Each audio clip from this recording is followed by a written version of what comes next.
세계 인권 선언에 따르면 모든 인간은 건강과 안녕을 위해 적합한 생활 수준을 누릴 권리가 있습니다. 대한민국 헌법에도 주거 생활의 보장과 권리가 명시돼 있죠. 그렇다면 대한민국을 지키는 직업군인과 가족들의 주거 환경은 어떠할까요? 가정의 달 특집 일부 지금 시작합니다.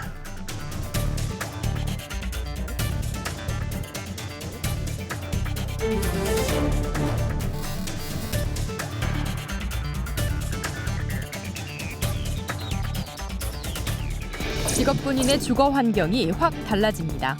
불안하고 불편한 주거 시설에서 벗어나 주택시장 변화에 발맞춰 선택하고 지원받을 수 있습니다. 임무 수행에 전념할 수 있도록 가정의 안정을 보장하는 주거 정책. 추진 동력은 어떻게 확보해야 할까요? 지금부터 살펴보겠습니다. 시청자 여러분 안녕하십니까? 윤지연입니다. 지금부터 직업군인의 행복한 보금자리를 위한 지원 정책과 과제를 논의해 보겠습니다. 함께 분들 소개해 드리죠. 유승인 국방부 군사시설기획관실 주거정책팀장 나오셨습니다. 안녕하십니까. 전성진 한국국방연구원 인력정책연구실 연구위원 나오셨습니다. 안녕하십니까.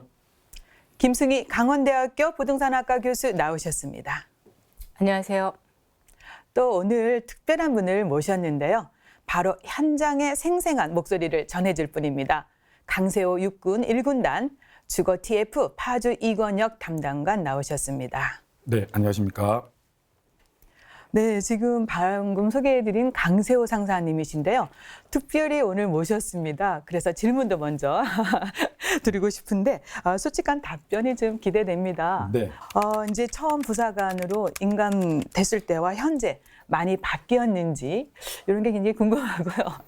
또 그런 변화로 인해서 행복해지셨는지 어떻게 됐습니까? 제가 네. 임관을 했던 당시랑 비교를 해보면 네. 사실 많은 것들이 변한 것도 사실입니다. 근데 아직까지도 열악한 것도 사실이고 예. 앞으로도 아마 개선이 돼야 될 것 같은데 제가 처음에 임관을 해서 봤던 간부 숙소가 한 4평 정도 됐었습니다. 네. 그곳에서 간부들 3명 또는 4명이서 거주를 했는데 그때 사실 일과가 끝나고 퇴근할 때마다 생각했던 거는 누군가가 당직 근무를 섰으면 누군가가 퇴근을 안 했으면 네. 이런 생각을 또 되게 많이 했었고 세탁기가 사실 한 20실 정도 되는 건물이었는데 한 대밖에 없어가지고 네. 전쟁을 치르면서 세탁을 했던 것도 기억이 나고 특히나 또 간부소가 역 내에 있다 보니까 음식 같은 거를 배달하면은 또 제가 위병소까지 한 800m 정도 됩니다. 나가서 또 받아오고 사실 좀 그때를 추억해 보면은 어떻게 보면 또 재미도 나름대로 있었는데 네. 다른 한편으로는 또 많이 힘들었던 것도 사실이고 네. 지금은 아마 1인 1실 또는 2인 1실 정도로 이렇게 거주를 다 하고 있을 겁니다. 그리고 실제 제가 야전 부대에서 보니까 뜨거운 물도 계속 나오고 예. 생활하는 데는 굉장히 많이 환경이 좀 좋아진 것도 사실입니다. 네. 네, 그러니까 강 상사님이 이제 임관할 때와 지금은 많은 변화가 네 있습니다. 맞습니다. 네, 굉장히 이제, 많이 변한 예, 사실이죠. 과거에 어떤 불편했던 점을 좀 말씀해 주셨는데 네. 세탁기와의 전쟁. 예. 하지만 지금 그렇지는 않다는 예, 얘기입니다. 네. 이제 이처럼 적정 수준의 주거 환경 보장은 행복의 밑거름이고요. 그래서 인간의 권리로 규정되어 있습니다. 그렇다면 현재 대한민국 국민의 주거권은 어떻게 보장되고 있는지 알아보겠습니다. 말씀해 주시겠습니까? 네, 이제 우리나라 전체에 대한 주거권에 대한 말씀을 드리면요. 일단 헌법에는 헌법 10조의 행복을 추구할 권리, 그다음에 헌법 34조의 인간다운 생활할 권리, 네. 35조에는 건강하고 쾌적한 환경에서 생활할 권리 해가지고 간접적으로 주거권에 대한 걸 표시를 하고 있습니다. 근데 이제 우리나라 같은 경우 2015년도에 주거기본법이라는 게 제정이 됐습니다. 예. 거기에 이제 주거권이라는 거를 명시적으로 이제 명칭을 하고 있는데요. 그러니까 국가가 주거권을 국민에게 보장을 한다라고 되어 있고요. 이를 통해서 국가는 국민에게 주거권이 침해되고 있는 상황을 개선해야 되고요. 예. 그다음에 법령과 정책을 통해서 지원을 해야 된다는 걸 명시적으로 하고 있습니다. 이제 주거가 권리라고 이제 우리가 얘기하는 것 중에 하나 가장 큰 거는 이제 여러 가지 권리를 실현하는 데 있어서 예를 들어서 교육권도 마찬가지고요. 건강권, 영양, 위생 이런 같은 권리를 실현하기 위해서는 기본적인 토대가 주거 위에서 이루어지기 예. 때문에 때문에 어떠한 권리보다도 주거가 보장되어야 되고요. 그다음에 다른 권리의 실현이 불가능하지 않을 정도의 이제 주거 환경이 굉장히 필요합니다. 네. 그래서 안정되고 적절하고 부담 가능한 거처가 굉장히 필요하다라는 걸 이제 법률에서도 명시를 하고 있고요. 네. 그렇다고 해서 국가가 일반적으로 모든 필요한 사람들에게 다 주택을 제공하느냐 그런 의무가 있는 건 아니고요.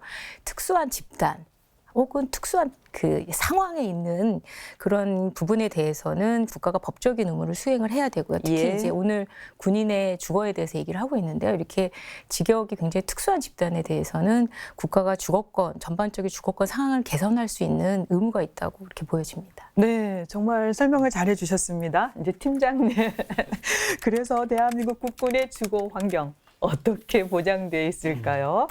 예, 대한민국 국군의 주거권은 군인복지기본법에 국가가 군인을 위해서 주거 지원을 해야 된다는 그런 책무가 명시되어 있다고 말씀하셨는데요. 네. 그 배경에 대해서 간략히 설명을 드리면은 아까 김순희 교수님께서도 말씀하셨지만 군인이라는 게 약간 좀 특수한 직업입니다. 네. 다른 공무원들과 좀 다르게 군인분들은 국가가 명령만 하면은 전국에 어디든지 뭐 격오지 이런 데를 가족들을 데리고 돌아다니면서 목숨을 담보로 임무 수행을 하고 있거든요. 네. 또 전쟁이 나면 언제라도 목숨을 담보로 뭐 싸워서 이겨야 되는 거고. 네. 그러다 보니까 이런 군인들의 직업적 특수성을 고려해서 이런 힘든 여건에 있는 군인분들한테는 최소한 국가가 주거에 대해서는 안정되게 지원을 해줘야 된다라는 일종의 좀 사회적인 합의를 토대로 약속을 하고 있다고 저는 그렇게 보고 있고요. 예. 그래서 이제 군인복지기본법에 법적인 근거가 있고 그거를 이제 토대로 해서 실제로 직업군인들에게 어떠한 양상으로 저희가 주거 지원을 하고 있냐면은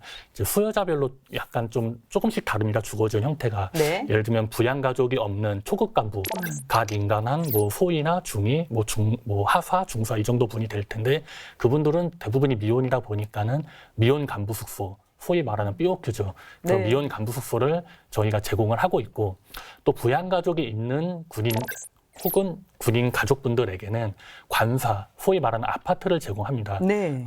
군이 직접 국가가 건립을 해서 제공을 하는 경우도 있고 또 민간 아파트를 매입해서 제공하는 경우도 있고요. 네. 그리고 그런 관사가 좀 부대 인근에 좀 여유롭지 않다, 부족하다 할 경우에는 주변의 민간 아파트 시장을 이용할 수 있도록 저희가 뭐 전세 자금을 예. 또 지원해주는 방식으로도 지원을 하고 있고 또 근무진의 자가에서 거주하고 있는 분들에게는 특별히 관세에 들어갈 필요도 없지 않습니까? 네. 그런 분들에게는 아무런 주거 지원을 못 받고 있기 때문에 한 월 8만 원 가량의 주택 수당을 또 지원하고 있습니다. 이렇게 좀 다양하게 지원을 하고 있고 그런 네. 지원책들을 좀 강화해 나가고 있는 상황입니다. 예. 지금 팀장님 설명을 들으면 직업군이 개인의 상황에 따라서 이제 주거 제공이 달라지고 있습니다. 그런데 말입니다, 박사님. 일반적으로 직업군인의 주거 여건 하면은 열악하다 이런 용어가 계속 예, 따라다닙니다. 그렇습니다. 네, 그렇게 인식하게 되는 이유는 근본적으로 어디 있다 보세요? 예, 지금까지 이제 국방부 과장님께서 그 여러 가지 정책에 대해서 말씀을 해주셨는데요. 그럼에도 불구하고 지금 국방부의 주거 정책이 그 사회 변화 속도를 따라가지 못하고 있는 것은 현실입니다. 네. 그래서 주거 여건을 좀 세부적으로 살펴보면 그 육군 부대 같은 경우에 소규모 부대에 가 이제 산재에 있다 보니까 관사 역시 소규모 위주로 이제 구성이 되어 있고요. 그다음에 이제 지역별로 이제 수급 불균형으로 인해서 입주 대기 시간이 긴 또 네. 그런 어려움이 있습니다. 또한 지금까지는 이제 국방부에서 공급자 중심의 이제 일률적으로 주거 지원을 하다 보니까 또 거기에 대한 어려움도 있고요. 네. 지금은 좀 정책이 바뀌었습니다만 최근까지만 해도 직접 건립을 함으로써 이 관사에 대한 변화를 따라가지 못하는 부분도 있었습니다. 네. 또한 이제 마지막으로 이제 시설물 관리 측면에서 지금까지는 비전문가 위주로 운영을 하다 보니까 네. 좀 노후화도 빨리 진행되는 부분이 있고 한데 네. 제가 좀 한 가지 좀 드리고 싶은 말씀은 아까 이제 강 상사님께서 18년 되셨다고 하셨는데 네. 제가 이제 군 복지 연구를 한 15년 전에 한번 한 적이 있고 네. 그때 군인 가족을 대상으로 가장 어려운 부분이 뭐냐라고 질문을 했을 때 그때 역시 관사를 좀 부분에 대해서 제일 1순위로 그 지원을 해줬으면 좋겠다라는 기억이 납니다. 네. 근데 그때 기억을 해보면 지금도 역시 좀 관사 부분이 지속적으로 국민의 눈높이에 따라가기가 좀 어려운 게 아닌가 하는 네. 그런 현상을 말씀드리고 싶습니다. 네, 가장 중요한 게 이제 사회 변화 속도에 따라오지 못하고 또 수요자 중심 맞춤형이 돼야 되는데 아직 그렇지 않은 것 같습니다. 많은 정책이 이루어짐에도 불구하고요. 성사님 이제 박사님 의견에 뭐 많은 부분 동의하실 것 같은데 어떻게 생각하시는지 궁금하고 현재 주변 동료들하고도 뭐 주거와 관련해서 많은 얘기를 할 것 같은데 어떻습니까? 저는 박사님 말씀에 전적으로 공감을 하고 네. 사실 중요한 게 아까 말씀하셨지만은 군 부대 주변에 다 관사, 쉽게 말하는 소위 그 아파트들을 건립 형태로 짓다 보니까 아파트가 실제 평형 때도 작을 뿐더러 네. 층수도 이제 4층이 많습니다. 예전 건립 아파트들이 엘리베이터가 없으니까 다 걸어 다녀야 되는 네. 것들도 많이 힘들고 특히나 제 경험상으로 봤을 때는 마트를 갈 때도 버스 타고 뭐 한 30-40분씩 나가야 되고 가족이 운전을 못할 경우에는 네. 애들 병원 같은 경우에도 동떨어진 지역에 있다 보니까 저도 사실 이렇게 당직 근무나 훈련할 때 애들이 아파가지고 병원을 가야 되는데 차는 제가 갖고 출근을 했고 네. 가족들이 이제 발을 동동 구를 때 뭐 택시라도 부르면 좋은데 택시도 이렇게 지역 자체가 촌에 있다 보니까 또 잘 오지도 않고 그래서 좀 어떻게 다퉜던 기억도 사실 나는데 네. 그게 제가 봤을 때는 아직도 그런 곳에 거주하고 있는 군인들이 아직도 있습니다. 네. 실제로 있고 그리고 대신에 지금 뭐 BTL 사업을 통해 가지고 이렇게 매입 아파트도 생기고 또 민간 투자 사업도 하다 보니까 그런 걸로 조금씩 개선은 또 되어 가고 있는 것도 저희가 같이 보고 있으면서 네. 주변의 후배들은 원하는 건 다 하나입니다. 좀 이렇게 역세권 또는 시내 근처 네. 예, 그런 데서 근무를 하고 싶어 하지. 그러니까 가족들도 문화생활을 하고 싶어 할 거 아닙니까? 네.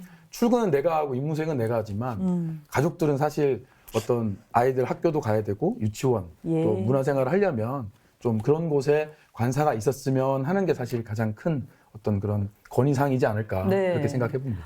또 듣고 보니까 가족이 있음으로 인해서 가족들이 느끼는 불편감 이거를 참 해소를 해줘야 되는데요. 더구나 학교, 병원, 문화생활 많이 부족합니다. 이렇게 이제 열악한 주거 여건을 감수하면서 임무 수행에 전념하고 있는 군 간부들을 위해서 제도 개선이 시급한 상황인 게 틀림이 없습니다. 국방개혁 2.0을 통해서 획기적인 개선 방안을 마련하고 있다고 합니다. 팀장님께 좀 더 설명 들어보도록 하겠습니다. 네. 이런 말씀 드리면 마음이 좀 불편하시겠지만 좀 소개 좀 해주시겠습니까? 예, 말씀하신 대로 뭐 아까 전성지 박사님이나 김승 교수님 그리고 강세 선사님이 말씀하신 대로 뭐 직접 건립의 문제점, 또 역세권에는 또 살고 싶은 관사는 또 네. 없고 또 노후한 협소한 관사들이 많고 그런 문제점들을 저희가 예전부터 많이 인지를 해서 한 2016년도부터 저희 주거정책팀을 그때 처음으로 만들고 네. 약 1년간의 그 연구 과정을 거쳐서 좀 정책 대안들을 만들었고 현재 추진 중에 있습니다. 그리고 그게 현재 국정과제와 또 국방개혁 과제에 반영이 돼가지고 예. 대부분 정상 추진 중에 있는데 간략하게 설명을 드리겠습니다. 네.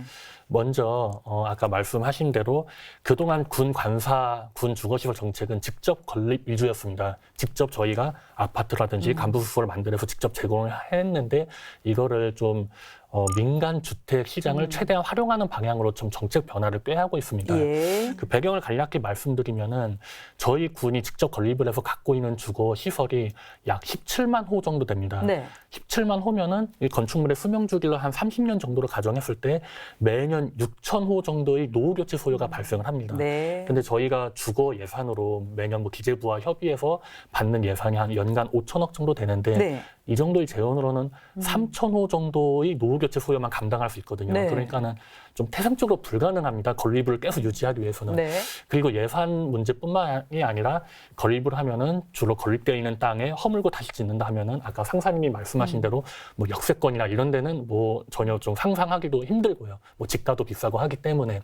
그리고 군부대 같은 경우에는 좀 편제 변화가 좀 잦습니다. 네. 그러니까는 있었던 부대의 정원이 어느 순간 줄어들기도 하고 늘어나기도 하는데 그럴 때마다 이 군 주거 시설을 늘리고 줄일 수도 없는 거고 예. 또 부대가 아예 해체되면은 또 공실화되는 문제점도 있고 하기 때문에 최대한 민간 주택 시장을 좀 활용하자. 네. 그 방향으로 나아가는 게 좀 첫 번째 정책 변화이고요. 예. 그리고 두 번째는 또 저희 군 주거 시설이 17만 호가 되다 보니까는 그거를 좀 관리 운영을 잘해서 수명 연한을 한 30년인 거를 한 40년, 50년으로 늘리면서 안정되게 좀 양호한 주거지를 제공을 해야 되는데 그거를 각급 부대에서 좀 비전문가 분이신 뭐 현역 군인분들, 군무원분들이 다른 복지 업무와 겸임을 하다 보니까는 네. 제대로 된 관리가 못했던 부분이 있습니다. 적시에 보수를 좀 못했던 부분도 있고 입주부터 퇴거까지의 관리에 있어서 좀 사용자에게 좀 불편함을 초래하는 그런 일도 많았기 때문에 네. 저희가 관리 운영에 좀 전문성을 제고하기 위해서 민간에는 전문적으로 뭐 입주부터 퇴거까지 또 보수 책임까지 관리하는 전문 업체들이 좀 있거든요. 예. 그런데다가 좀 저희가 좀 민간 위탁을 맡기는 그런 정책 변화를 꾀하면서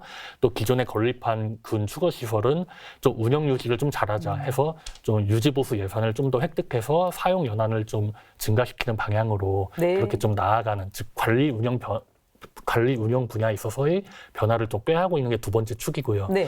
또 마지막 세 번째는 아까 그 전성기 박사님께서 말씀을 해주신 것 같은데 저희가 그동안 군 주거 시설을 너무 공급자 편의 위주로 제공을 했던 게 좀 사실입니다. 네. 저희가 뭐 부대의 그 여건이 분명 다르고 수요자의 여건도 다르고 또 부대가 뭐 벽오지에 있느냐 도심 지역에 있느냐에 따라서 좀 요구하는 그 주거의 그런 뭐 양상이 좀 다를 수밖에 없는데 네. 저희가 그걸 천편일률적으로 좀 제공을 했거든요.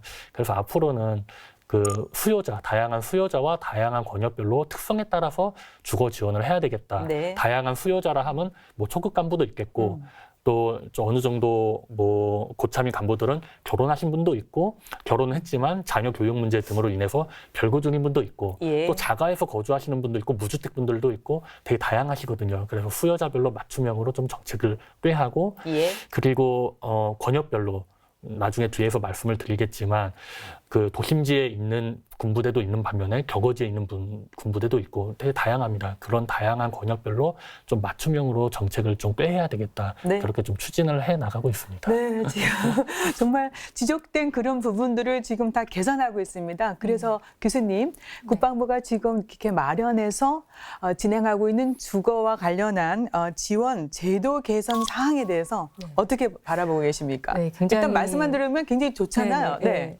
일단 사회 경제적인 변화를 굉장히 잘 반영한 정책인 네. 것 같습니다. 그리고 이제 국방부에서 이런 주거 정책이라는 거를 시행을 한 지 근 한 50년 정도 되어 가는 것 같은데요. 그 사이 소소하게 변화는 있었겠지만 굉장히 획기적인 변화를 지금 추진을 하고 있는 걸로 판단이 되는데요. 예. 이거를 이제 저희가 이제 주거 정책적인 측면에서 학술적인 측면에서 이제 감히 요약을 해서 평가를 한다 그러면 두 가지 획기적인 정책 변화가 있는 것 같습니다. 첫 번째는 소요 중심의 정책에서 수요 중심으로 전환이 됐다라고 보여지고요. 지금까지 이제 군에서 이제 국방부에서 했던 주택 정책, 주거 정책은 절대량에 대한 소요에 진짜 필요한 양에 대해서 공급을 하겠다는 정책에 있었던 것 같습니다. 네. 근데 이제 소요량만 하다 보면 굉장히 물리적으로 접근하기 굉장히 쉬운데요. 이걸 이제 수요로 확대를 하게 되면 절대적인 소요량보다 많을 수도 있고요. 적을 예. 수도 있습니다. 근데 이렇게 되면 가장 좋은 점은 뭐냐면 아까 이제 상사님께서도 말씀하셨지만 수요에 맞춰서 내가 원하는 위치, 접근성 이런 것들을 반영을 할 수가 있기 때문에 정말 공급자 위주 정책에서 수요자 위주 정책으로 바뀐다는 긍정적인 측면이 있고요. 두 번째 가장 중요한 정책 변화는 직접 공급에서 간접 공급으로 간다는 겁니다. 네. 근데 이런 정책 패러다임은 주거 정책을 하는데 일반적인 패턴인데요. 정말 절대량이 부족했을 때는 직접 공급이 굉장히 효과적입니다. 네. 공급을 해서 단기간 내에 절대량을 소모를 굉장히 필요한 걸 공급을 하는데 이게 어느 정도 정책이 지원이 되고 안정이 되면 어느 정도 스톡이 쌓이게 되면은요. 간접 정책으로 변환을 해야 되는 게 굉장히 수요자 맞춤이 굉장히 필요한 정책입니다. 네. 근데 지금까지 공급 위주의 절대적인 직접 공급을 했기 때문에 예산이라든지 여러 문제점, 관리 부분 이런 부분들이 굉장히 문제가 됐었던 거고요. 이거를 이제 민간 주택을 활용하는 간접 공급으로 바뀌면 아까 앞서서 말씀하셨던 지역별 맞춤형이라든지 수요자 맞춤형이라든지 혼인이라든지 이런 별거에 대해서 다 대응이 가능한 정책으로 바뀌기 때문에 네. 굉장히 시적절하고 그다음에 사회 경제적인 환경을 굉장히 잘 반영한 정책 변화인 것 같습니다. 네, 지금 획기적인 주거 지원 정책 패러다임 변화를 국방부가 추구하고 있다라고 평가해 주셨습니다. 이렇게 이제 고심 끝에 마련한 제도 개선 방향, 실질적인 성과로 이어질 수 있을지요? 추진 현황 조금 설명해 주셨는데 하나하나 조금 짚어보겠습니다. 먼저 이제 직접 건립해서 민간 주택 중심으로 공급 방식의 전환인데 이것의 목적, 주요 내용 좀 더 소개해 주세요. 예. 네. 아까 간략히 말씀을 드렸는데요. 교수님께서 말씀하신 대로 그동안 저희 국방부, 군이 직접 건립, 그러니까 예전에 워낙 절대적인 공급량이 부족했던 시절에는 그게 네. 또 효과적이었기 때문에 직접 건립의 방식으로 공급을 해왔던 게 사실입니다. 그러다 보니까는 현재 군 주거시설이 약 17만 호 정도 되는데 네. 앞서 말씀드린 대로 연간 한 5천억 정도의 재원으로는 그 노후 교체 소요를 감당하기도 힘들 뿐더러 주거의 질은 계속 낮아질 수밖에 없고, 그리고 그러다 보니까는 이제 관사에 배정받아서 들어가셔서 사셔야 되는 군인분들은 아직까지도 노후하면서 또 15평 이하의 노후 협소한 간사들이 많은 것이 사실이거든요. 네. 또 그런 데는 가기 싫어하니까는 그런 데는 또 공실화되면서 좀 양호한 좀 상태가 좀 어느 정도 괜찮은 가족들을 데리고 좀 살만한 그런 데는 대기 기간이 뭐 실제 현장에 가보면 3개월부터 6개월, 길면은 1년까지도 대기를 해야만 들어갈 수 있고 네. 그런 문제점이 있기 때문에 주로 뭐 도심지 지역에 군부대가 있는 경우에는 게다가 주변에 좀 민간 주택 시장이 어느 정도 활성화 있는 경우에는 그쪽으로 소요를 좀 다변화하려고 노력을 하고 있습니다. 예. 그게 이제 민간 주택, 저희가 소위 말하는 민간 주택으로 일종의 시장 변화인데요. 그래서 일단 전세 지원을 저희가 예전부터 좀 하고 있었던 부분인데 네. 최근에 전세 지원을 좀 활발하게 하기 위해서 저희가 작년에 기재부하고 협의해서 예. 전세 지원 단가를 한 20-30% 정도 상향 조정을 했습니다. 네. 그래서 기존에 뭐 서울 지역에 거주하시는 분들은 살고 싶어도 전세 지원금이 뭐 2억 초반대여가지고 그 돈으로 좀 전세도 제대로 못 구하고 했는데 그 금액을 서울 기준으로 한 3억 정도까지 상향 조정을 했고 예. 다른 지역들도 마찬가지로 저희가 급지를 굉장히 좀 세분화해가지고 해당 지역의 중위 전세가를 고려해서 적어도 중위 전세가만큼은 국가가 지원을 해주는 것으로 좀 금액을 좀 상향 조정을 예. 했습니다. 그리고 작년에 또 저희가 관련 제도들을 기재부나 관련 부처와 협의하에 개선을 해서 민간 주택 시장에 아무래도 좀 월세로도 좀 많이 가고 있지 않습니까? 네. 그래서 그동안은 월세를 지원할 법적인 근거가 없었는데 월세를 지원할 수 있는 법적인 근거도 저희가 담아가지고 올해 7월부터는 전세뿐만이 아니라 월세도 좀 지원을 해서 네. 좀 더 이제 관사 중심이 아니라 주변의 민간 주택 시장을 좀 활성화하는 방향으로 좀 더 나아가려고 하고 있고 예. 그리고 마지막 세 번째로 주로 도심지 같은 경우에는 그 서두에서 말씀드렸다시피 자가에 거주함으로 인해서 아무런 주거 지원을 못 받는 분들이 많습니다. 그런 분들에게 한 월 8만 원 정도의 주택 수당을 주고 있는데 네. 그 금액은 오히려 자가에 거주하고 있는 군인분들 입장에서는 좀 손해다. 차라리 네. 내 집 팔아버리고 그냥 관사에 들어가겠다. 내지는 뭐 주거 지원금 받아서 전세로 살겠다. 이게 더 이익일 수도 있거든요. 그렇죠. 그러다 보니까 직업군인들의 자가 보유율이 많이 낮아지는 현상도 있고 네. 그래서 이 주택수당 8만 원이 한 25년째 동결인데 저희가 올해에는 그거를 네. 재정당국과 협의해서 좀 상향 조정을 네. 한다든지 그런 노력도 좀 기울이려고 하고 있습니다. 네. 예. 아, 이게 8만 원 정말 듣고 보니까 굉장히 적습니다. 좀 올려주시면 좋을 것 예. 같고요. 그래서 근데 이제 또 이렇게 많은 변화가 있는데도 불구하고 아직도 주거 시설이 부족하다는 말이 나오고 있습니다. 어떤 경우에 해당이 되고 일부 인원에게 지원이 못 되고 있는 이유가 어디에 있는 거예요? 그게 저희가 전체 소요량을 계산해서 예. 권역별로 또 지역별로 분명 수요층이 다를 텐데 절대적인 군인의 정원을 갖고 일정 비율을 때려서 소요를 물리적으로 판단해서 그 소요를 공급하거든요. 그래서 그 소요하고 전체적인 그 공급량의 숫자는 거의 비슷합니다. 네. 하지만 이제 지역별로 가면은 관사가 더 필요한 부대가 있고 네. 또 관사가 덜 필요한 예를 들면 격오지나 뭐 서북도서 이런 데는 네. 관사보다는 간부수사가 더 필요하거든요. 예. 그런 데는 오히려 지은 관사가 좀 남아돌기도 하고 또 반대로 가족들이 같이 이동해 다니는 그런 도심지 이런 지역에는 관사가 좀 턱없이 부족한 지역도 있고 또 앞서 말씀드린 대로 저희가 그 노후 협소한 관사가 아직까지 재원의 한계 때문에 많다 보니까는 네. 15평 이하의 노후 협소한 관사도 분명 남아돌지만 거기는 살고 싶지 않기 때문에 일정 품질 이상의 관사는 대기 기간이 뭐 6개월, 1년씩 걸리는 즉 수요자 입장에서는 부족하다고 느낄 예. 수밖에 없는 그런 현상들이 있습니다.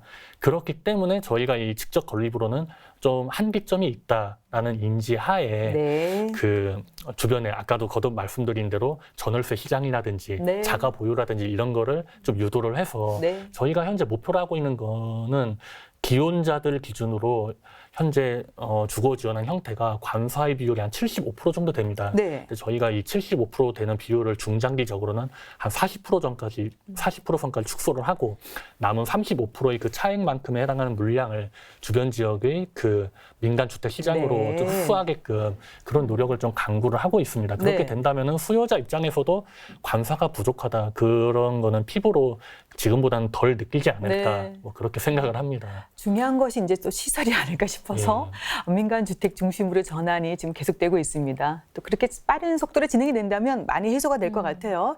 아, 교수님, 지금 이제 들어보니까 팀장님 말씀 중에 가장 큰 변화가 이제 공급 방식이 바뀌는 거잖아요. 그래서 이제 민간 주택 중심으로 바뀌고 있는데 이렇게 바뀐다면 정말 많은 문제가 개선될 수 있을지 그런 부분 한번 더 짚어주시고요. 그리고 현재 민간 주택 시장 동향은 상황이 어떻습니까?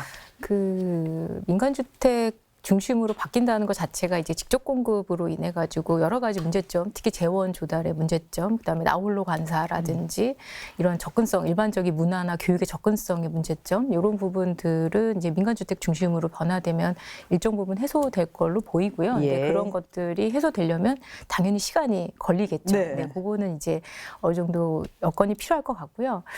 민간주택 시장으로 바뀐다 그러면 가장 먼저 고려를 해야 되는 게 민간주택 시장에 대한 분석을 철저하게 해서 거기에 따른 그 정책의 유연성과 현실성이 굉장히 필요할 것 같습니다. 네. 특히 이제 권역별로 한다고 그랬는데요. 이게 주택시장이라는 것 자체가 수도권 서울의 주택시장하고 틀리고 지방의 주택시장이 틀리기 때문에 가격이 굉장히 차이가 많이 납니다. 특히 이제 우리나라 평균으로 이제 매매가 대비 전세가 비율이 지금 우리나라 평균이 65.8% 정도 돼요. 올해 2019년 3월 기준으로. 근데 이게 이제 아파트 같은 경우에는 70%가 넘고요. 단독주택 같은 경우에는 한 48% 정도가 됩니다. 그래서 이 권역별로 차이가 나고 지역별 차이가 나고 아파트 유형별로도 차이가 나기 때문에 이 부분에 대해서는 시장 분석, 부동산과 관련된 주택 시장 분석을 철저하게 해서 거기에 상응할 수 있는 예산 확보, 그다음에 지원, 이게 굉장히 중요하게 판단이 될 것 같고요. 그다음에 민간주택 시장은 금리라든지 시장 변화에 굉장한 그 여건을 많이 받습니다. 특히 요즘같이 거래 절벽인 경우에는 이제 작년에 비해서 거래가 굉장히 급감한 절반 이하 수준으로 급감한 상태고 주택 가격도 떨어지고 있긴 상태인데요. 경기가 활성화되면 주택 가격이 굉장히 올라가고 그렇게 되면 또 전세가 월세 비율로 많이 전환이 되고 이렇게 많이 되기 때문에 이 부분에 대해서는 지역별로도 아까 상사님 말씀하셨지만 어떤 지역은 전세가가 매매가 대비 50%지만 지방으로 가면 90%까지 가기 때문에 이게 급지를 정해놓는다고 해서 지방이라고 해서 전세가가 쌀 것 같지만 그렇지 않거든요. 근데 이런 것들에 대한 지역별 분석, 이런 철저한 분석이 수반이 돼서 거기에 따른 정책이 이루어져야 그 정책에 대한 현실성이 가능해질 것 같고요. 이제 유연성을 발휘하기 위해서 이제 기존의 정책 기조는 굉장히 크게 갖고 있지만 세부적인 사안들은 굉장히 유연하게 면밀하게 변동을 할 수 있도록 지원을 해야 되는 게 필요할 것 같습니다. 이제 그게 이제 민간주택 중심으로 공급 방식을 전환한 것만큼 두 번째로 중요한 것이 관리가 아닐까 싶습니다. 그래서 이제 체계적인 관리 부족으로 군 주거시설의 노후화가 일반 주택보다 빠르다라는 그런 지적이 많았습니다. 이런 부분에 대해서 박사님의 의견을 좀 듣겠습니다. 아무래도 전문가가 또 관리해야 되지 않을까 싶습니다. 예, 맞습니다. 예. 그래서 뭐 말씀하셨다시피 군 관사는 일반 주택보다 노후화가 빠른 거는 사실입니다. 그 이유 중에 한 가지는 다 아시는 바와 같이 직업 군인의 인사제도 특성상 1년에서 2년의 보직 이동을 하게 되면 그로 인해서 입주자가 수시로 변하게 되는 이제 그런 부분이 관사 노후화를 시킬 수밖에 없는 주된 원인입니다. 그럼에도 불구하고 기존의 이제 연구 보고서를 좀 살펴보니까 지금 앞에서 팀장님께서도 말씀을 하셨지만 군이 직접 관리하는 관사하고 민간의 위탁한 관사의 관리 방법이나 인원에 따라서 노후화 속도가 달라진다는 것이 연구 보고서에 나와 있습니다. 그래서 이제 민간 위탁 관리를 하는 아파트를 보면 세대수 대비 관리 인원이라든지 또는 평당 관리비가 민간 아파트 정도로 편성이 되어 있어서 관리 상태가 양호 또는 우수한 반면에 군이 직접 관리하는 관사의 경우에는 1인당 관리 세대 수도 많고 또 전문적인 있지 않다 보니까 또 평당 관리비도 적다 보니 관사 노후화가 빨리 진행되고 그러다 보니까 아까 팀장님께서 말씀하신 그런 직접 건립한 관사에는 또 입주하고 싶지 않은 또 그런 현실입니다. 네. 그래서 결론적으로 말씀드리면 관사의 노후화를 좀 그 속도를 늦추기 위해서는 예. 적정 보수비도 책정을 해야 되고요. 또 전문적인 관리 인원이 적정하게 편성이 되어야 하는 그런 필수적인 선결 과제가 있다고 하겠습니다. 네. 결국은 적정한 예산, 그러니까 적정 수준의 예산 필요하고 또 전문가가 관리를 해야 되기 때문에 또 그러한 전문성을 확대하기 위해서 역시 또 예산하고 관련해 있습니다. 네, 팀장님, 그래서 어떠한 지원 방안을 지금 마련하고 계십니까? 예, 그 박사님께서 그 두 가지 말씀을 해주셨는데요. 네. 적정 보수비 그리고 전문적인 관리. 네. 먼저 적정 보수비 측면에서는 저희가 군 주거시설 아까 말씀드린 대로 17만 호나 되는데 거기에 들어가는 주거시설 보수를 하면 뭐 소위 뭐 대규모 보수, 소규모 보수해서 여러 형태의 보수가 있습니다. 들어가는 예산이 2017년도에는 연간 한 330억 원 수준이었습니다. 네. 근데 그 예산이 좀 턱없이 부족한 게 맞습니다. 뭐 그거는 이제 보수 관리 비용. 예, 오로지 보수에만 쓰이는 보수에만. 돈입니다. 네. 그래서 그거를 저희가 뭐 재정 당국하고 협의해서 최근 2년 동안 많이 증액을 시켰습니다. 그래서 올해 예산으로 확보한 게 한 1,800억 원 정도 되거든요. 네. 그러니까 2년 전에 비해서 한 5.6배 정도 상승을 했고 네.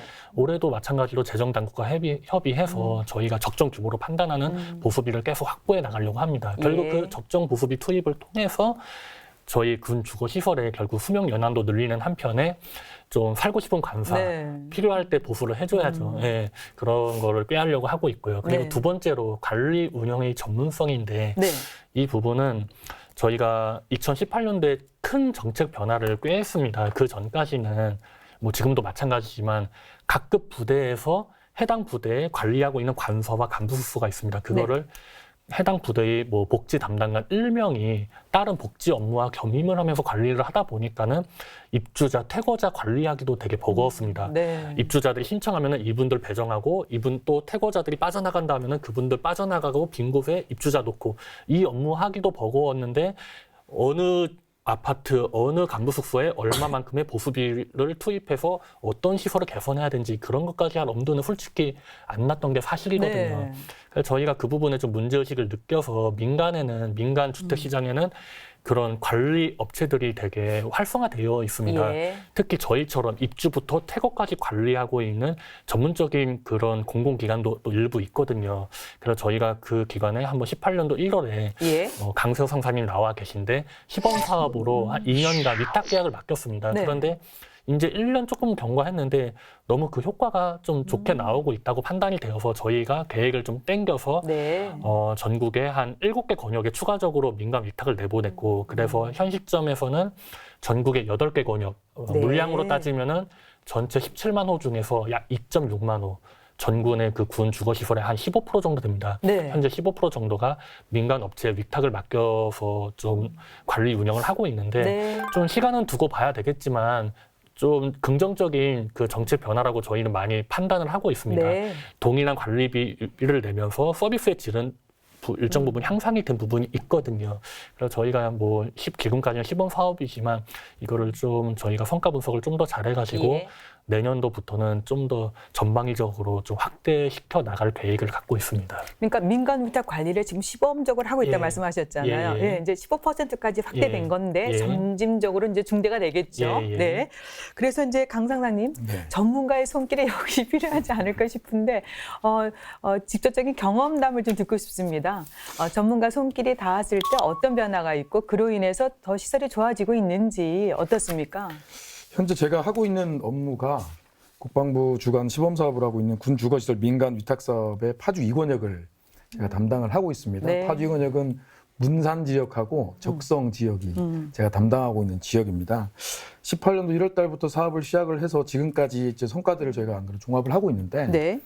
18년도 한 해 동안에 접수된 민원 처리 실적이 2,397건, 월평균 보면 한 200건 정도 이렇게 접수를 해서 조치가 돼가고 있고 예. 이게 사실은 이전에 독립체산제로 부대에서 운영을 했을 때는 아마 대부분 이렇게 간부들은 경험을 했을 겁니다. 시설에 어떠한 문제가 있으면 보고를 해야 되는데 그 보고하는 대상자가 선임이거나 또는 이 업무 담당하는 좀 약간 어떤 업무적인 좀 연로하신 분한테 이렇게 보고를 하면 조치가 될 때까지는 사실은 그 기한이라는 게 없었던 게 네. 사실입니다. 근데 지금 18년도 1월부터 저희가 계속 홍보 활동을 하면서 하고 있다 보니까 지금은 사실 이게 주택관리공단 민간 위탁 사업을 함에 따라서 굉장히 빨리 보수가 되고 있는 네. 부분들이 사실은 어떤 보수에 대한 적시성으로 봤을 때는 상당히 좋은 효과가 있다라고 판단을 하고 있고 네. 다만 저희가 맨 처음 서두에 말씀을 했다시피 너무 노후화된 어떤 그런 건립 형태 그리고 영내 영외 할 거 없이 이 주택관리공단에서 관리했을 때의 어떤 원래 본인들이 했던 어떤 아파트 건립 형태하고 군에서 지금 사용하고 있는 숙소 형태가 완전히 다릅니다. 그러다 보니까 실제 사업 시행 초기에는 사업 들어왔던 그 주택관리공단 직원들도 굉장히 조금 난색을 표했던 게 네. 본인들이 관리했던 건물과 너무 다르다. 빨간 벽돌로 지어진 집을 자기들은 최근에 관리해 본 적이 없다라는 어떤 그런 부분이 사실 네. 있었다 보니까 지금은 굉장히 많이 안정돼 있고 시설 부수 굉장히 빨리 잘 이루어지고 있어서 네. 잘하고 있는 부분들은 조금 더 극대화시켜서 예. 우리가 하고 있는 거에 조금 더 적용을 하고 또 단점들은 보완해 나간다면은 제가 봤을 때 지금 사용하고 있는 모든 건물들의 수명 연화를 조금 더 증가하는 데는 네. 굉장히 좋은 효과가 있다고 생각이 됩니다. 네. 건물 사용의 어떤 수명 연장도 중요하지만 일단은 입주하고 있는 우리 직업군인들이 생활 만족도를 높여주는 거잖아요. 그래서 이제 민간 위탁 관리 이 전문성이 이제 들어감으로 인해서 만족도가 높아진다는 말씀인데 그럼 팀장님 앞으로 이 사업 계속해서 이제 확대해 나갈 예정인데 어떤 식으로 확대를 할 나갈 방침이십니까? 네, 일단 저희가 아까 보수의 적시성 네. 그걸로 인한 사용자의 만족도 말씀을 해주셨는데 저희가 뭐 자체적으로 뭐 사용자들 설문조사도 하고 해보면은 네.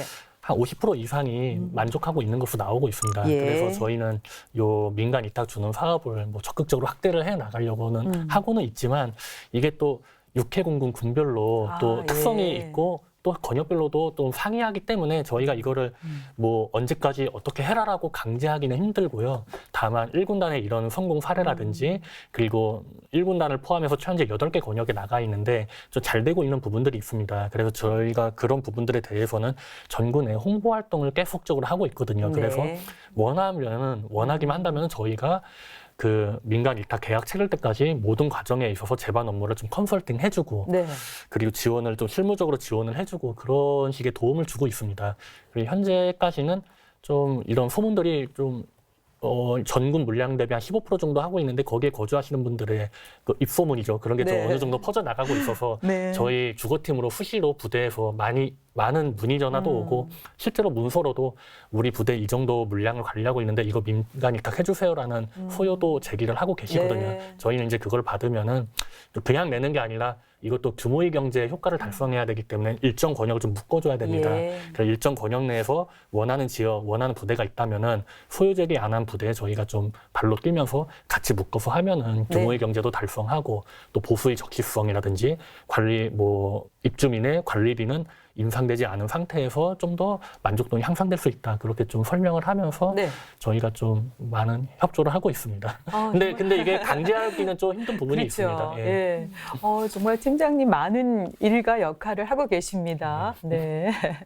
그래서 이제 김 교수님, 이제 주거시설 관리 운영의 이제 효율화를 위해서는 전문성 제고망은 정말 필요하다. 이 말에 대해서는 뭐 네. 아무도 반대하지 않습니다. 이제 그렇게 하기 위해서 또 필요한 것이 이제 민간 이제 위탁 관리 확대. 그에 따른 또 적정 유지 보수를 위해서 시스템이 갖춰야 되지 않을까 네. 싶습니다. 네. 일단 민간 위탁이 좋죠. 굉장히 전문성이 좋습니다. 근데 이렇게 되면 재정을 해주는 입장에서는 민간 위탁에 맡기니까 돈이 더 드는 거 아니야 이렇게 볼 수도 네. 있을 것 같습니다. 근데 그 유지 보수가 굉장히 중요한 게 일반적으로 그냥 건물을 그 아무 유지 보수 없이 그냥 방치를 하게 되면요. 우리 보통 아파트 같은 철근 콘크리트조 같은 경우에 방치 없이 그냥 두면 한 그 건물 수명이 20년 정도입니다. 근데 네. 이제 예를 들어서 빗물이 새거나 이런데 이제 그런 쪽에 보수가 없고 틈새가 벌어졌는데 보수가 없으면 20년 정도면 건물이 망가지거든요. 근데 이거를 유지 관리를 잘하고 적정한 시기에 보수를 잘해주면 이 건물들의 수명이 30년으로 확장이 됩니다. 네. 근데 이 30년으로 확장이 되는데 여기에 예방 보수까지 이루어지면 건물 수명이 50년까지 벌어지는 게 그렇군요. 늘어나기 때문에 네. 이런 것들을 감안을 한다면 이제 민간 위탁으로 했을 때 당장의 인건비라든지 이런 비용 상승이 있을 수 있지만 건물의 유지 보수와 수명 연장과 리모델링이라든지 이런 부분에서 굉장히 좋은 네. 측면을 갖고 있기 때문에 이런 관리 운영을 위해서 민간 위탁을 하는 전문화 제고 방향은 굉장히 중요한 부분이고요. 지금 이제 해야 되는 부분인데 이제 시스템을 말씀을 하셨는데요. 네. 이제 앞으로 이걸 확대를 하고 적정한 유지 보수 시스템을 어떻게 할 것인가 이 부분에 있어서는 저는 관리 주체별로 역할 분담을 명확하게 해야 된다고 생각이 됩니다. 민간 위탁에 맡겼으니까 위탁회사가 다 할 거냐 이건 아니고요. 일단 국방부 같은 경우에는 이제 우리가 일반적인 아파트에 거주할 때는 특별수당 충당금을 장기수선 네. 충당금이라는 거를 계속 충당금을 보완을 해서 적정한 시기에 이 충당금을 꺼내가지고 보수를 하는 데 쓰는데 실제 군인주택 같은 경우 충당금 별도로 있는 게 아니고 네. 이제 입주자들이 내는 게 아니고 이걸 이제 국방부에서 예산으로 이렇게 해야 되는데 그게 이제 턱없이 부족을 했던 거기 때문에 국방부 입장 같은 경우에는 유지보수에 관한 예산 편성 그리고 장기수선 충당에 대한 그 구체적인 표준화 방안 30년, 네. 40년 이 표준화에 대한 예산이 어떻게 드는지에 대한 거를 충당금을 정확하게 17만 호에 대해서 계산을 해서 예. 여기에 대한 예산을 어떻게 할 것인지에 대한 거를 이제 정확하게 해야 될 역할을 해야 되고요. 네. 이제 외부 민간 위탁 같은 경우에는 이제 전문적인 유지 관리 업무를 수행할 수 있도록 충분하게 역할을 줘야 되고 또 하나는 이제 입주자들에 대한 거죠. 그러니까 민간 아파트에서는 입주자 대표회의가 별도로 있습니다만은 이제 여기는 임차 주택이니까요.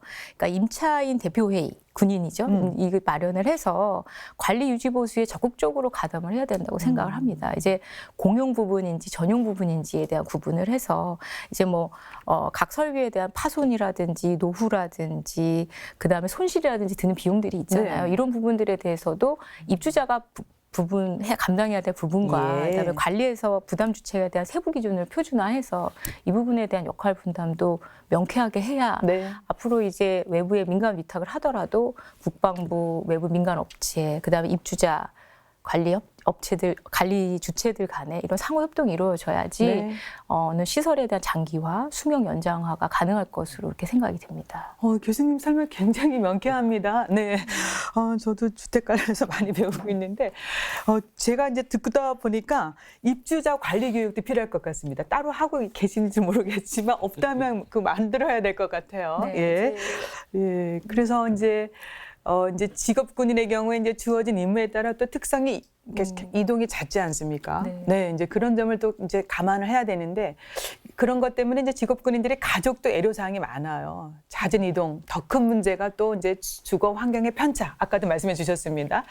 이런 게 중증되어 있는데 이 부분에 대해서 상당님 경험 좀 더 말씀해 주세요. 네. 일단은 저희 실질적으로 보면 부사관들보다는 장교가 훨씬 더 이동은 많습니다. 네. 2, 3년에 한 번씩 이동을 해야 되고 부사관들 같은 경우에는 이제 장기 근속자 교류라는 게 있어서 10년 이상자들이 이렇게 교류가 있습니다.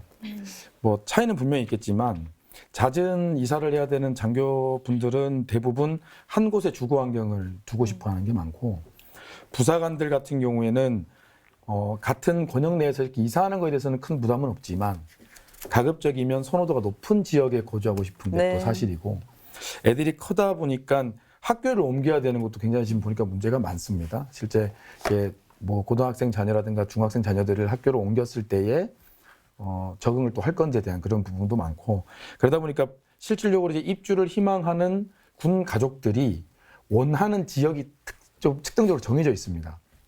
파주 쪽만 해도 이제 문산, 또 운정 이런 쪽에 좀 집중돼서 그쪽에 밀집되는 현상이 사실 있고 적성, 연천 이쪽은 사실 제 권역만 봤을 때는 네. 불희망하는 게 더 많습니다. 그쪽보다는 오히려 의정부나 뭐 이쪽으로 가기를 희망하는데 그러다 보니까 선호도가 명확히 갈려 있는 게 사실이고요.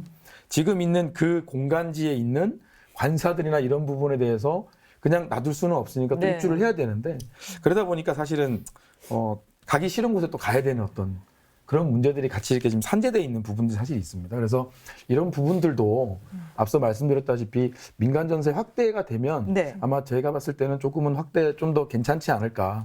다만 권역별로 이제 선정돼 있는 어떤 그런 곳에 몰리는 현상들에 대한 어떤 개선책도 같이 조금 더 관심 가지고 고민을 해볼 필요가 있지 않을까 그렇게 생각을 해봅니다. 권역별로도 굉장히 주거 애로사항이 다르고 또 만족도도 다릅니다. 팀장님 어떤 개선책 지금 마련해 놓고 있습니까? 예, 주거 환경, 뭐 교통이라든지 교육이라든지 문화 환경 이런 걸 고려해서 작년에 저희가 1년간 뭐 연구 용역을 통해서 전수 조사를 했고 등급 네. 판정을 4단계로 했습니다. 그래서 4단계 중에 A, B, C, D 중에 D등급. 그러니까 시설이 좀 노후하거나 노후하지 않더라도 주거 환경상 여기는 살만한 데가 아니다라고 판단이 된 그분들은 저희가 좀 과감하게 좀 처분을 하려고 합니다. 네. 처분을 하고 그 처분되는 그 소요만큼을 이제 주변의 민간 시장으로 좀 돌리는 그런 작업을 하는 네. 막바지 현재 정리 단계에 있고요. 지금 올해 그 정리 단계를 이제 거쳐서 올 연말쯤에는 이제 세분화된 그 96개의 권역별로 소요 기준을 재정립한 맞춤형 계획을 좀 수립해서 예. 좀 더 지역에 맞게끔 네. 좀 관사 정책을 좀 추진하려고 하고 있고요. 네. 그리고 그 군인 가족분들 별거율이 굉장히 높습니다. 저희도 네. 그걸 좀 문제의식을 많이 하고 있는데 그 별거율이 높은 이유는 딴 게 아니라 자녀 교육이 가장 큰 것 같습니다. 아무래도 도심 지역에 자녀가 정상적으로 학교 다니다가 뭐 남편분이 경고질로 발령받으면은 관사를 주긴 하지만 무작정 또 따라갈 수만은 없지 않습니까? 네. 그렇게 별거 중인 세대 수가 저희가 최근에 좀 사실관계 확인해 보니까 한 15,000세대 정도가 되더라고요. 네. 그중에서 한 27% 정도 해당되는 한 5,000세대 가량이 국가로부터 주거 지원은 없이 자비 부담으로 전월세에 거주를 하고 있습니다. 네. 그래서 저희가 그 부분을 좀 해소하기 위해서 현재까지는 근무지에 들어와야지만 관사나 전세 지원 같은 주거 지원을 해줬는데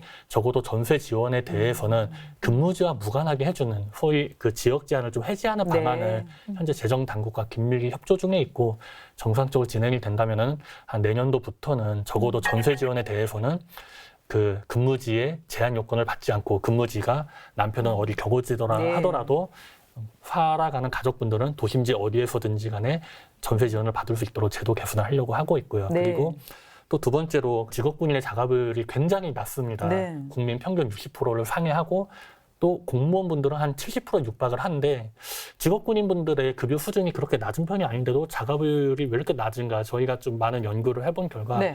이게 저희의 주거지원 정책하고 그리고 자가보유는 약간 동전의 양면 같아가지고 주거지원을 하면 할수록 자가를 가질 필요가 없어지는 거죠. 네. 또 그 이유는 그만큼 저희가 자가보유자에 대해서 정책적인 배려가 너무 없었다.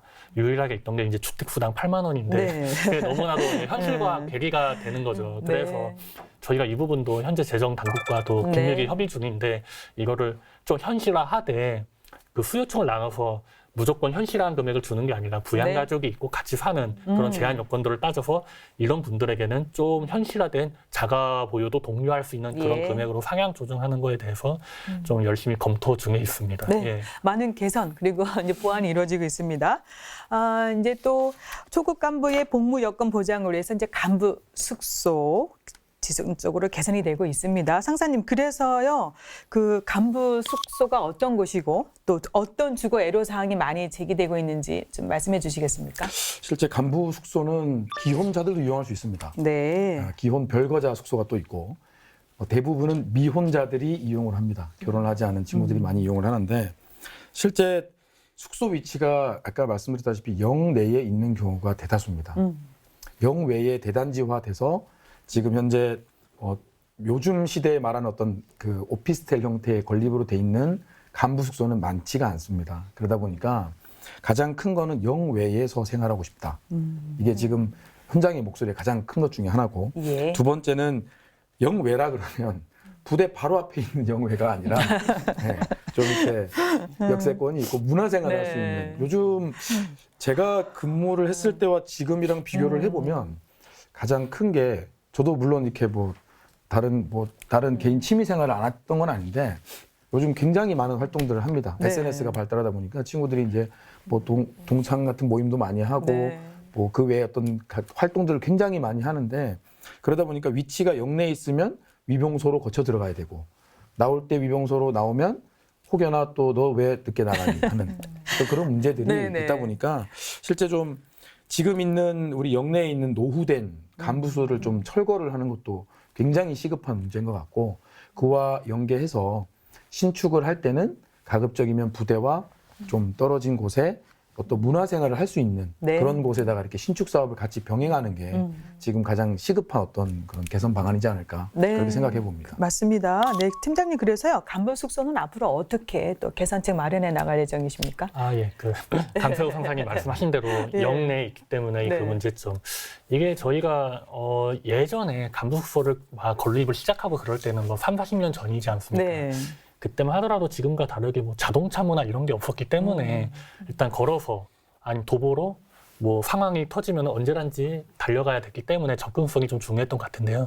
지금 뭐 초급 분들도 뭐 격오지라든지 비도심지에 근무하신 분들 웬만하면 다 자가용 있고 또 대중교통도 많이 발달했기 네. 때문에 영해 가급적 저희도 뭐 건립을 추진하려고 합니다. 하지만 이게 모든 게 재원 문제로 직결이 되는데 영해에 저희가 가진 군 부지가 있다면 가능하겠지만 부지 매입부터 해야 되는 경우에는 네. 솔직히 제한되는 부분은 있습니다.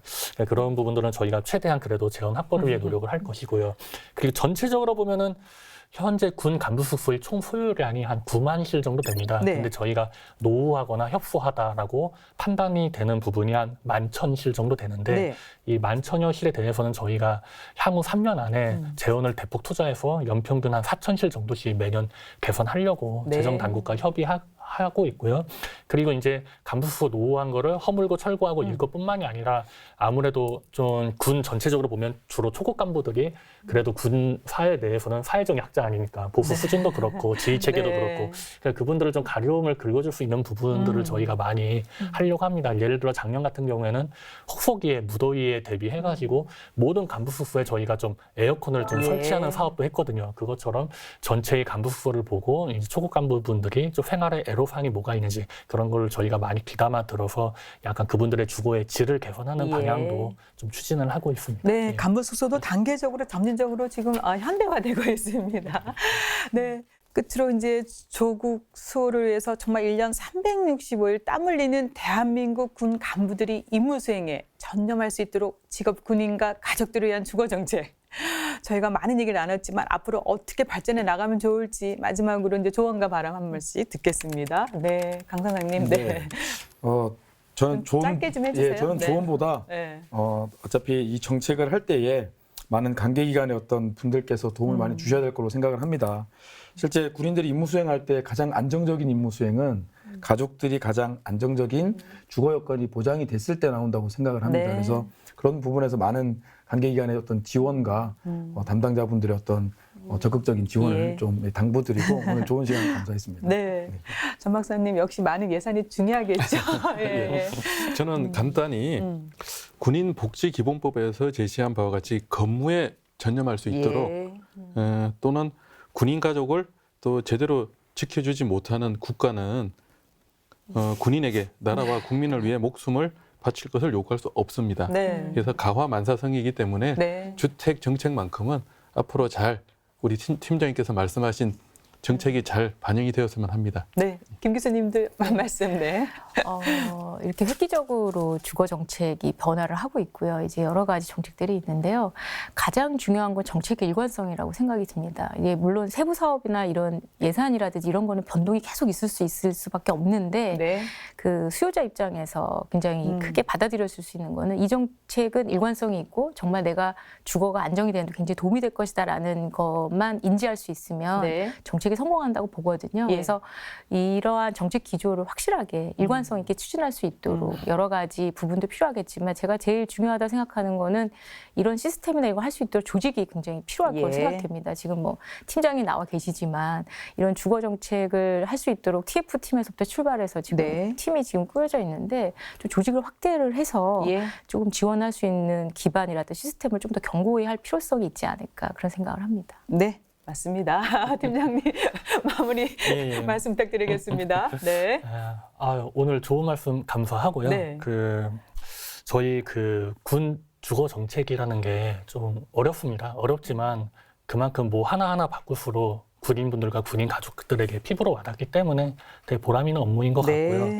그리고 뭐 서두에서 말씀드렸다시피 군인분들은 평균 2년에 1회 이상 이사를 하시고 뭐 명령만 나면은 어디든지 가서 임무 수행을 하시는 분들이기 때문에 저희 군인복지기본법에 국가의 책무, 군 주거지원에 대한 국가의 책무를 규정하고 있는데 네. 저희 국정과제와 국방개혁과제로 저희 팀의 모든 업무가 과제화되어 있는데 그 저희 팀의 비전이 그 이겁니다.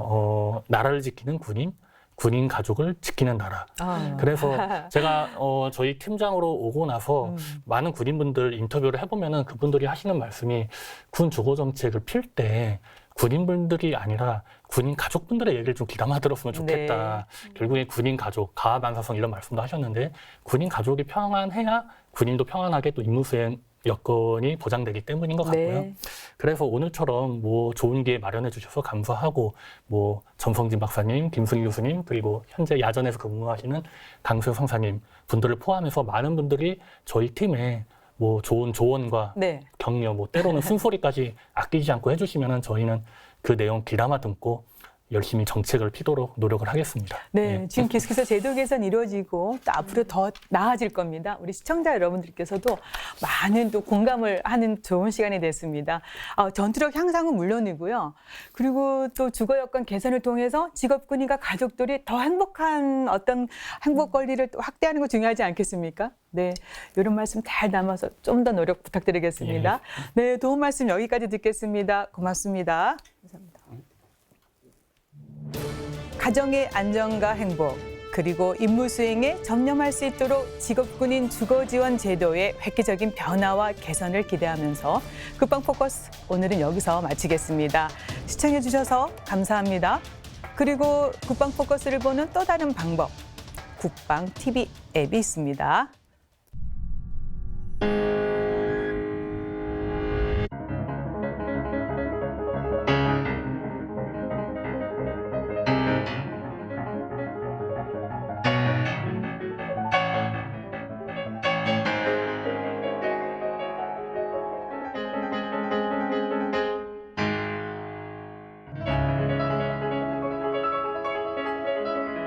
플레이온 국방 포커스, 플레이온 국방 TV. 국방 TV를 보는 새로운 방법 꼭 챙기세요. 다음 주에 다시 찾아뵙겠습니다. 안녕히 계십시오.